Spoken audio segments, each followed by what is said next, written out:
ఉత్తరప్రదేశ్ ముఖ్యమంత్రి యోగి ఆదిత్యనాథ్ ఏది చేసినా సంచలనమే. మాఫియాపై ఉక్కుపాదం మోపాలన్నా, అక్రమార్కుల గుండెల్లో రైళ్లు పరిగెత్తించాలన్నా, అభివృద్ధిలో రెట్టించిన ఉత్సాహంతో దూసుకుపోయే విషయంలో యోగి రెండాకులు ఎక్కువే చదివారు. అందుకే ఇప్పుడు ఉత్తరప్రదేశ్ హిస్టరీని రెండు రకాలుగా చూడక తప్పడం లేదు. యోగి పాలనకు ముందు యూపీ, యోగి పాలనలోని ఉత్తరప్రదేశ్ అన్నట్లుగా మారాయి అక్కడ పరిస్థితులు. హద్దు అదుపులేని వక్ఫ్ బోర్డు అరాచకాలకు చెక్ పెట్టడంలోనూ యోగి ఆదిత్యనాథ్ దేశంలోని ఇతర రాష్ట్రాల కంటే ముందే ఉన్నారు. కాశీ విశ్వనాథుడి ఆర్య పరిరక్షణకు అవసరమైన కఠిన నిర్ణయాలను తీసుకున్నారు. అయోధ్య బాలరాముడి ఆలయ వ్యవహారంలోనూ, మహాకుంభమేళ నిర్వహణలోనూ నిరంతర పర్యవేక్షణతో అందరికీ ఆదర్శంగా నిలుస్తున్నారు యోగి. बहनों और भाइयों, एक आंकड़ा जरूर आप लोग नोट करना। पिछले 8 वर्ष में, अभी 8 वर्ष हमें 25 मार्च को होंगे, लेकिन मैं आपको बताना चाहता हूं, अभी तक हम लोगों ने 2017 से अब तक 2,72,600 करोड़ रुपए अन्नदाता किसान को केवल गन्ना मूल्य का भुगतान अन्नदाता किसान के खाते में सीधे किया है। यानी 2,72,600 करोड़ रुपए। और मुझे बताते प्रसन्नता है कि 2023-24 का 99.51% का गन्ना मूल्य का भुगतान हम लोग कर चुके हैं।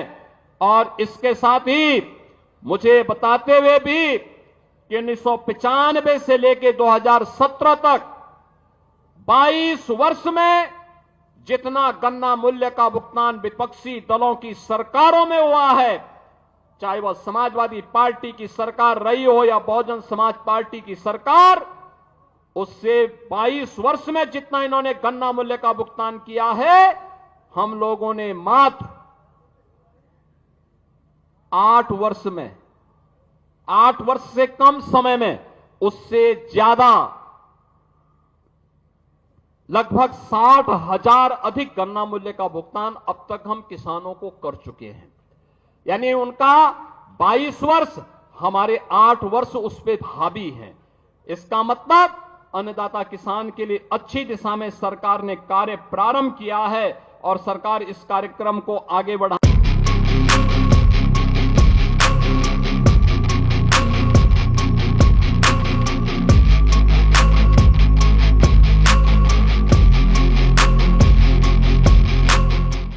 తాజాగా యోగి తీసుకున్న మరో నిర్ణయం ఇప్పుడు సంచలనంగా మారింది. ఉత్తరప్రదేశ్ రూపురేఖలను మార్చే విధంగా యోగి వేసిన ముందడుగు యావత్తు భారతవరిని ఆశ్చర్యపోయేలా చేస్తుందని అంటున్నారు పలువురు మేధావులు. ఒకటి కాదు, రెండు కాదు, ఏకంగా 7 కొత్త ఎక్స్ప్రెస్ హైవేల నిర్మాణానికి యోగి తీసుకున్న నిర్ణయం ఇప్పుడు దేశవ్యాప్తంగా చర్చనీయాంశమైంది. 50,000 కోట్ల రూపాయలు వెచ్చించి నిర్మిస్తున్న కొత్త ఎక్స్ప్రెస్ హైవేలు యూపీలో నవశకానికి నాంది వేయబోతున్నాయి. హైవేలంటే గత ప్రభుత్వాల మాదిరిగా కాకుండా పల్లెలు, పట్టణాలను కలుపుతూ అన్ని ప్రాంతాల సమగ్ర అభివృద్ధి లక్ష్యంగా ప్రణాళికలు రచిస్తున్నారు యోగి ఆదిత్యనాథ్. వచ్చే 2-3 ఏళ్లలో నిర్మించే ఈ ఎక్స్ప్రెస్ వే నెట్వర్క్ను దాదాపు 30 జిల్లాలను కలుపుతుంది. ఈ ఎక్స్ప్రెస్ హైవేల మొత్తం పొడవు 866 కిలోమీటర్లని ఉన్నతాధికారులు తెలిపారు. ఎక్స్ప్రెస్ వే ప్రాజెక్టులకు యూపీ కేబినెట్ ఇటీవలే ఆమోదం తెలిపింది.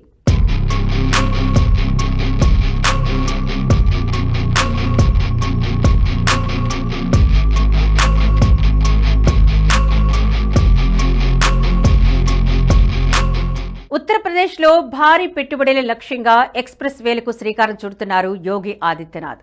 యూపీలోని 75 జిల్లాలో 75% కలుపుతూ నిర్మించే ఈ హైవేలు నిజంగానే గేమ్ చేంజర్ అవుతాయంటున్నారు పలువురు నిపుణులు. యోగి ప్రభుత్వం నిర్మించబోయే హైవేల్లో ఒకటి చిత్రకూట్ లింక్ ఎక్స్ప్రెస్ వే. దీన్ని 120 కిలోమీటర్ల మేర నిర్మించబోతున్నారు. రెండోది ఝాన్సీ లింక్ ఎక్స్ప్రెస్ వే. ఈ హైవే నిర్మాణం 100 కిలోమీటర్ల మేర సాగునుంది.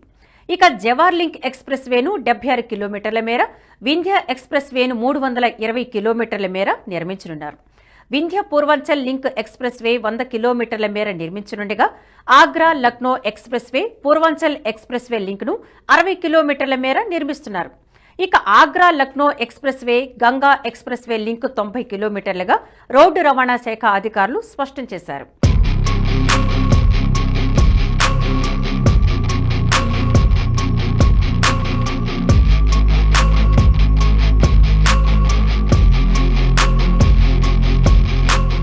యోగి ప్రభుత్వం చేపట్టబోయే ఈ ప్రతిష్టాత్మక ఎక్స్ప్రెస్ నెట్వర్క్ రాష్ట్ర రాజధాని లక్నోను ఢిల్లీ జాతీయ రాజధాని ప్రాంతాన్ని కలుపుతుందని అధికారులు తెలిపారు. నూతన ఎక్స్ప్రెస్ల నిర్మాణం ప్రయాణికులకు మరింత సౌకర్యవంతంగా ఉండడంతో పాటు సరుకు రవాణాకు సజావుగా జరిగేలా ఉపకరిస్తుంది.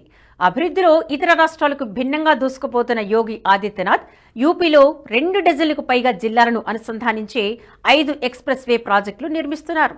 ఇందులో 165 కిలోమీటర్ల మేర యమునా ఎక్స్ప్రెస్ వే, 302 కిలోమీటర్ల మేర ఆగ్రా లక్నో ఎక్స్ప్రెస్ వే, 340 కిలోమీటర్ల మేర పూర్వాంచల్ ఎక్స్ప్రెస్ వే, 296 కిలోమీటర్ల మేర బుందేల్ఖండ్ ఎక్స్ప్రెస్ వే, 91 కిలోమీటర్ల మేర గోరఖ్పూర్ లింక్ ఎక్స్ప్రెస్ వే నిర్మాణ పనులు శరవేగంగా సాగుతున్నాయి. ఇక 594 కిలోమీటర్ల మేర నిర్మిస్తున్న గంగా ఎక్స్ప్రెస్ వే మార్చి ఏప్రిల్ నాటికి పూర్తవుతుందని అధికారులు భావిస్తున్నారు. యోగి ప్రభుత్వం ప్రతిపాదించిన 7 నూతన ఎక్స్ప్రెస్ వేలు అందుబాటులోకి వస్తే యూపీలో మొత్తం ఎక్స్ప్రెస్ వేల పొడవు 2654 కిలోమీటర్లకు పెరుగుతుంది.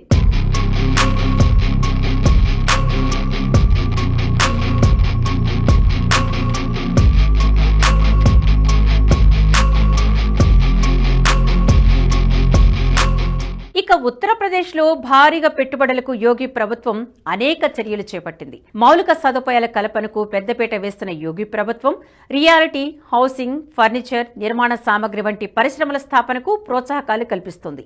యోగి సర్కార్ అభివృద్ధి కార్యక్రమాలు ఇప్పటికే విదేశాలు కూడా ఆసక్తిని కనబరుస్తున్నాయి. వివిధ రంగాలలో జపాన్ కంపెనీలు భారీ పెట్టుబడులకు ముందుకు వస్తున్నాయి. జపాన్లోని యమనాషి ప్రిఫెక్చర్ వైస్ గవర్నర్ కో ఒసాడా లక్నోలో యూపీ ముఖ్యమంత్రి యోగి ఆదిత్యనాథ్ను కలిశారు. గ్రీన్ హైడ్రోజన్ రంగంలో పెట్టుబడులకు ఉన్న అపార అవకాశాలను యోగి వివరించగా 4 కీలక రంగాలపై ఇద్దరు చర్చలు జరిపారు. భారీ పెట్టుబడులు పెట్టేందుకు త్వరలోనే జపాన్కు చెందిన 250 కంపెనీల సీఈఓలు ఉత్తరప్రదేశ్లో పర్యటించనున్నట్లు ఓసాడా తెలిపారు. శాంతి భద్రతలు, సుపరిపాలన, వేగవంతమైన ఆర్థిక వృద్ధికి పెద్దపీట వేస్తున్న యోగి సర్కార్ తీరుపై ఇప్పటికే జపాన్ కంపెనీలు ఆసక్తి చూపిస్తున్నాయి. హైడ్రోజన్ టెక్నాలజీలో ప్రపంచ నిపుణులు, వాటాదారులను ఒకచోట చేర్చే అంతర్జాతీయ సెమినార్ కూడా త్వరలోనే నిర్వహించేందుకు యోగి ఆదిత్యనాథ్, కో ఒసాడా మధ్య చర్చలు జరిగాయి.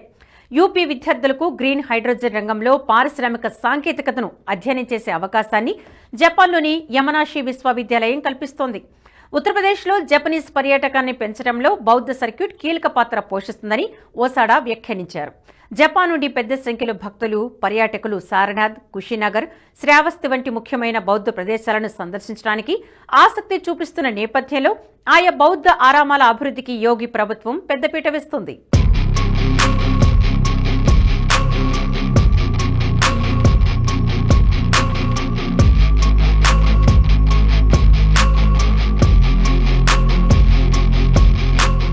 ఈ వీడియో మీకు నచ్చినట్టయితే లైక్ చేయండి, 10 మందికి షేర్ చేయండి. అలాగే కామెంట్ల రూపంలో మీ అభిప్రాయాలను మాతో పంచుకోండి. Nationalist hub group of channels ను సబ్స్క్రైబ్ చేసుకుని తెలుగునాట జాతీయవాద జర్నలిజాన్ని ప్రోత్సహించండి. ఈ వీడియో కింద ఉన్న బెల్ ఐకాన్ పై క్లిక్ చేయడం మర్చిపోవద్దు.